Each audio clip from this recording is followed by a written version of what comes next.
¿Cómo te va, Gastón? Muy bien, Gustavo. Gracias por la invitación. Bueno, desde el año pasado que no estamos juntos y menos presencialmente. Bueno, hay un tema muy interesante que se dio hace muy poco tiempo, que sabemos que vos has estado de todo esto, que es el denominado Fondo de Cese Laboral. Contame un poco en detalle cómo funciona. Mira, Gustavo, pasa lo siguiente. Las empresas sujetas a lo que determina la ley de contrato de trabajo tienen que pagar un salario por cada año de antigüedad a cada trabajador despedido sin justa causa y 2 salarios en caso de doble indemnización como en la actualidad. Claro, que es lo que ha dispuesto el gobierno. Exactamente, eso genera un problema muy serio, especialmente en las pymes, cuando va aumentando la antigüedad del personal y por lo tanto van acumulando pasivos contingentes. Esto es, tenés 30 personas y tenés 10 años promedio de antigüedad, tenés 300 salarios que están ahí en la forma de ese pasivo contingente, con una doble indemnización tenés 600 y con 20 años de antigüedad tenés el doble de eso, con lo cual hay empresas que directamente están en el borde de la insostenibilidad por el hecho de que valen más esos pasivos contingentes que el propio valor de la empresa. Por eso, en todos los sectores de actividad se ha mirado durante años con mucho interés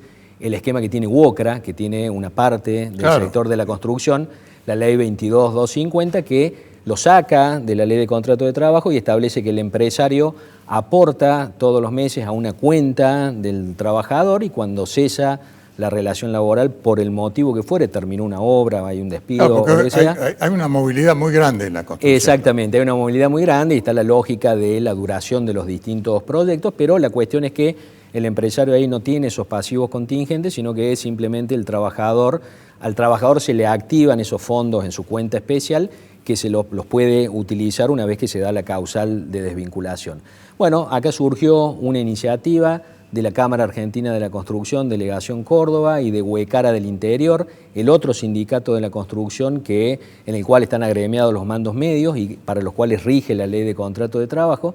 Y ahí surgió la idea de empezar a trabajar un fondo de cese laboral que sirviera para el sector y que al mismo tiempo pudiera replicarse en el resto de los sectores. En un contexto muy particular, que vos conocés bien, Gustavo, estamos en un contexto en el cual las reformas laborales no se pueden dar por ley porque no hay consenso político para ese tipo de reformas y sí se pueden hacer algunas modificaciones en la medida en que haya acuerdo de las partes para el marco de los convenios colectivos de trabajo. Claro, porque ese es uno de los temas estructurales que están asistiendo al país. Es decir, tenemos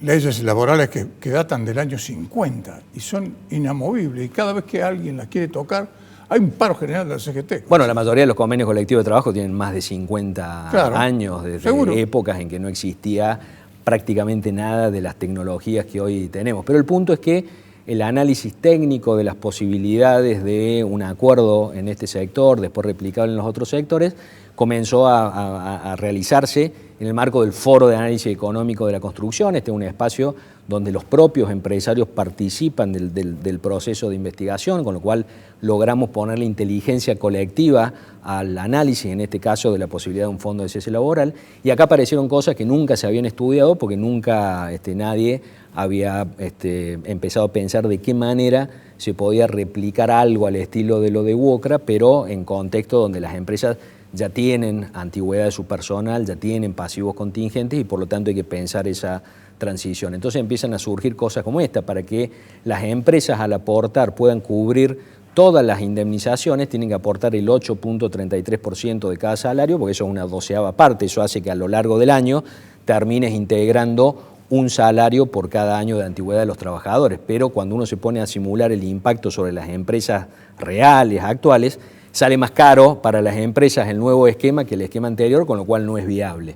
Y si uno fuera una alícuota demasiado baja para que sea viable para las empresas, ya no es viable para el sindicato, porque el sindicato quiere que... Pero la certeza que cuando se va tiene no, y otra cosa más importante, quiere que el esquema genere fondos para indemnizaciones por renuncia, es decir, que el que se va renunciado, el que se va por otros motivos, tenga algo, es decir, que haya una extensión de derechos. Como esto, decíamos, no puede salir por ley, sino que tiene que ser acuerdo entre las partes, hay que buscar un mecanismo que le sirva a las empresas, pero que también le sirva al sindicato para que haya lugar a acuerdo. Bueno, ya hay un avance muy grande en cuanto a cómo debería ser ese esquema, tiene que ser distinto al de UOCRA, porque para que las empresas puedan aportar menos del 8.33%, los que se van renunciados o por otra causal que no sea despido sin justa causa no pueden llevarse el 100% de la indemnización, con lo cual al tener que liquidar indemnizaciones diferenciales ya no se le puede depositar de antemano al trabajador, claro, porque la empresa no sabe cuál va a ser la causa de desvinculación, con lo cual hay que crear un ente, y ahí aparecen todas las cuestiones, bueno, cómo blindamos los fondos de ese ente, pero hay ciertos mecanismos para hacerlo, para que pueda hacer esas liquidaciones diferenciales. Pero ahí aparece un costado que tampoco estaba presente, que es si hay un ente que recibe los aportes de las empresas y realiza esas liquidaciones diferenciales, ese ente podría invertir en un conjunto bien acotado de activos financieros, por ejemplo, fondos comunes cerrados de inversión para la construcción de viviendas y cédulas hipotecarias para que los bancos le den crédito hipotecario a los trabajadores. Claro, esa es la pregunta que te pensaba hacer. Esto en un contexto, es decir, pensado en un contexto donde no hay inflación, pero cuando hay inflación, es decir, cada vez ese fondo va teniendo al ritmo actual 3% menos todos los meses. Bueno, una de las cuestiones es, tenés que hacer algo con los recursos para que eso no se desvalorice, algo que venía ocurriendo con el esquema de WOCRA, pero además de eso se le puede dar un destino que no solo cumpla con el objetivo de preservar y hacer crecer el valor de esos recursos, sino que además permita reducir un problema muy, muy grande en todos los sectores de actividad, que es un déficit habitacional, claro, enorme en la industria, en el comercio. Sigue siendo de más de 3.400.000, entre 3.400.000 y 3.800.000. Entre los trabajadores, sí, de cada sector, 1 de cada 3 tiene déficit habitacional. Pero déficit habitacional no es que esté alquilando en lugar de ser propietario. Déficit habitacional es que vive en una vivienda precaria, que vive en una situación de cohabitación, es decir, más de una familia en una misma vivienda, o que está en una situación de hacinamiento, es decir, más de 2 personas por habitación dormitorio. Quiere decir que 1 de cada 3 trabajadores está en esa situación precaria. Son 2 cuestiones. Por un lado el interés empresario y por otro lado una situación social muy seria. Sí, esto juega, te diría, a 3 o 4 bandas. Permite a las empresas o permitiría a las empresas de cada sector empezar a solucionar el problema de sus pasivos contingentes. Permitiría extender derechos entre los trabajadores de cada sector, porque hoy el que se va renunciado no se lleva dinero y con esta propuesta podría llevarse dinero.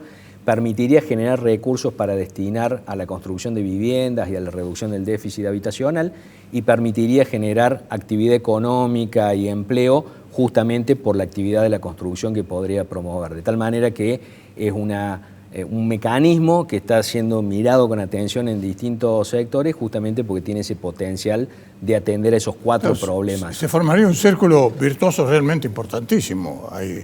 Exactamente. Ahora, bueno, estamos en la instancia donde ya el estudio de las distintas alternativas con las propias tasas de rotación, antigüedad promedio y tasa de despido del sector de la construcción en el segmento del que estamos hablando ya está llevando a que por lo menos exista la posibilidad de discusión entre el sector empresario y el sector sindical para llegar a un acuerdo.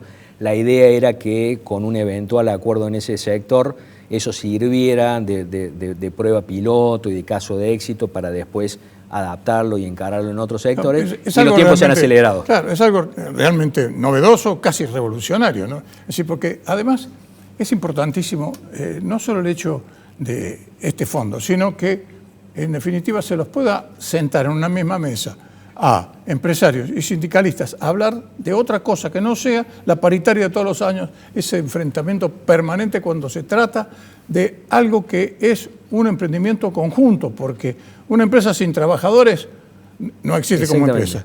Y trabajadores no existen si no existe la empresa, pero resulta que unos se miran a otros como antagonistas, como River y Boca, la famosa grieta que tenemos en todos los sentidos. Importantísimo lo que estás planteando, y esto está mostrando donde ya hay un sector concreto en donde empresarios y sindicatos están trabajando en conjunto, más allá de las diferencias que tengan en otros temas, están trabajando en algo que podría permitir lograr objetivos de ambas partes y están buscando la forma de encontrar ese punto de encuentro en el sector.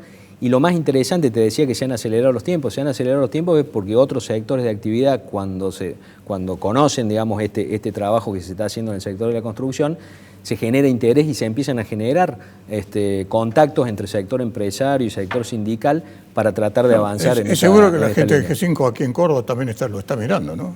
¿Cómo? La gente de Gesell. Sí. Y de muchos otros sectores, porque de hecho trascendió en algunas notas periodísticas a nivel nacional y eso generó mucho interés de distintas cámaras y distintas entidades del sector. Después, por supuesto, llegará el trabajo de, en cada uno de los sectores, adaptar el esquema a cada una a las particularidades de cada sector. Por ejemplo, sectores que tienen, por ejemplo, algunos sectores industriales que tienen muy baja rotación, cuando uno compara la situación actual con la nueva tiene un costo financiero muy alto porque uno está comparando el aporte todos los meses al fondo, más el pago de las indemnizaciones residuales por la antigüedad acumulada hasta el momento, y eso se compara con una tasa de rotación baja y una tasa de despido baja, y bueno, genera un costo financiero de la nueva propuesta. Pero al mismo tiempo, si la tasa de rotación y la tasa de despido es baja, quiere decir que el esquema puede cerrar con una alícuota más baja. Entonces, hay formas de que el esquema cierre para cada uno de los sectores, y eso entonces es lo importante, y yo destaco esto que planteás,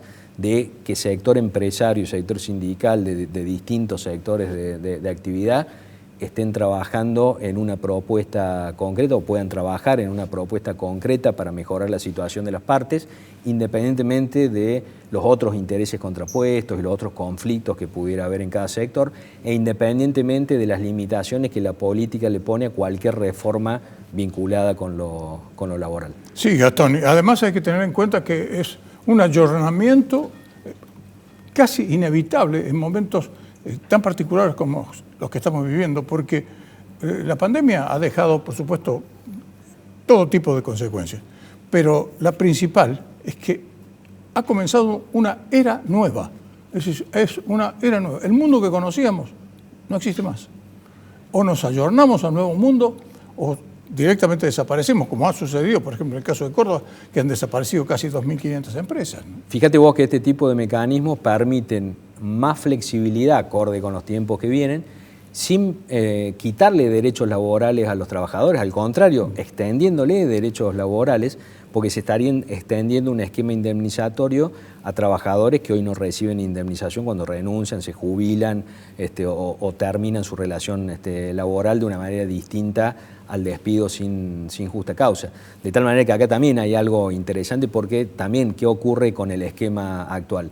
Ocurre que aparecen situaciones en las cuales las partes no están conformes con el vínculo laboral, pero el empresario no despide para tratar de evitar una indemnización grande y el trabajador no renuncia para no perderse esos años en las empresas, y terminan dos partes que podrían estar mejor desvinculándose y cada uno siguiendo su camino, pero terminan atadas en una relación. ¿Por qué? Porque hay 20 años de antigüedad por detrás y ninguno quiere perder. Con un esquema de estas características, eso dejaría de existir y permitiría relaciones laborales mucho más productivas para las partes.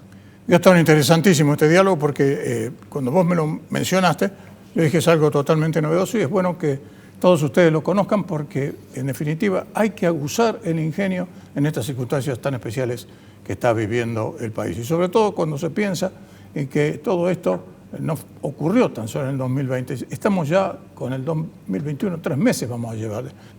Y resulta que la pandemia sigue vigente un montón de restricciones y sobre todo con una economía que no termina de arrancar porque no sabe, en consecuencia, hacia dónde vamos todos y cuáles pueden ser inclusive los planes que pueden llegar a aplicarse. Gracias, Gastón.